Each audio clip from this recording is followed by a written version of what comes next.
Salut, c'est Aurélien. Si je fais cette vidéo, c'est en fait parce que je me trouve juste à l'entrée du building d'Apple à Cupertino, donc c'est près de San Francisco dans la Silicon Valley.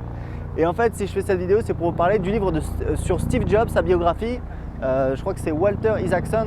Je viens de le lire et c'est extrêmement intéressant. On apprend un petit peu en fait comment il a créé sa boîte et comment il l'a développée, comment il l'a perdue et comment il l'a recréée.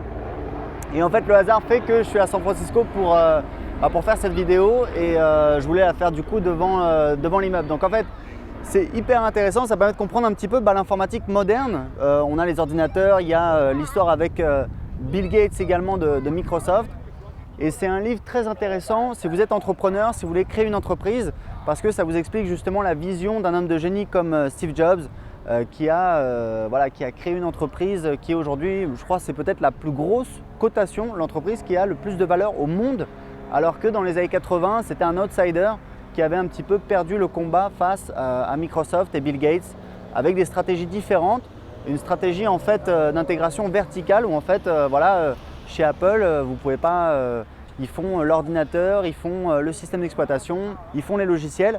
Et ça, c'est une stratégie qui s'est avérée en fait perdante dans les années 80 face à Microsoft, qui a privilégié le fait des plateformes ouvertes, c'est-à-dire en fait Microsoft, lui, ils ont pris le parti de créer des logiciels pour tous les compatibles IBM PC, c'est-à-dire tous les ordinateurs compatibles avec les IBM PC. Donc c'est intéressant parce qu'à son retour, parce que Steve Jobs en fait, il faut savoir que c'était quelqu'un de très difficile, il avait un caractère de cochon, on peut le dire. Et en fait, il s'est fait évincer de sa propre compagnie, c'était dans les années 80. Et en fait, il est revenu 15 ans plus tard, 12 ans plus tard je crois, à la fin des années 90. Et grâce à sa vision, il a fait d'Apple un champion. Je crois que la valeur de l'action est passée de 20 à plus de 300 $. Enfin, c'est quelque chose d'extraordinaire. Parce que justement, il avait cette vision qu'il était intraitable.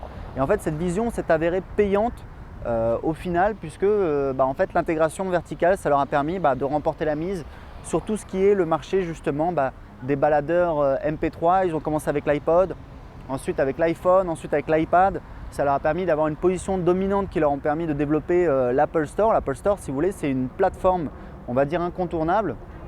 Et évidemment, c'est eux qui remportent la mise puisqu'ils vont gagner, 30 centimes sur chaque chanson vendue à 1 $. Donc voilà, c'est vraiment impressionnant tout ce qu'ils ont développé, tout ce qu'ils ont créé. Après, il faut savoir que Steve Jobs, c'est quand même quelqu'un qui avait ses démons qui étaient très difficiles à vivre, qui avait des lubies sur la nourriture, etc. C'était quelqu'un quand même d'assez spécial, d'assez particulier, qui est décédé très tôt d'un cancer. Mais je pense que vraiment, si vous êtes entrepreneur, si vous voulez créer votre boîte, ce livre est vraiment intéressant parce que il donne en fait un petit peu sa vision de l'entrepreneuriat. Et ce qui est intéressant, c'est qu'il a toujours dit, concentrez-vous sur créer de la valeur, créer de super produits et l'argent viendra ensuite facilement. En fait, il ne faut pas courir après l'argent, il faut essayer de créer de la valeur, essayer de créer des super produits et ensuite l'argent viendra facilement. Ça, c'est vraiment quelque chose qui revient dans le livre.